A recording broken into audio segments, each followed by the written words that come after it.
pet fence cables, sprinkler wires, automower boundary, guide wire, outdoor wire. Please turn off the power before use. Do not use it on a live circuit to avoid damaging the detector.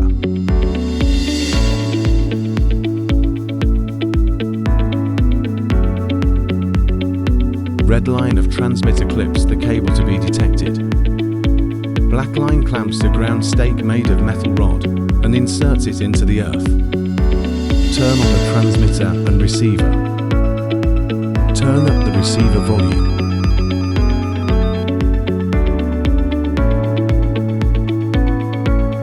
Close to the transmitter. Hear BBS voice, as shown in the figure. Start the line inspection process.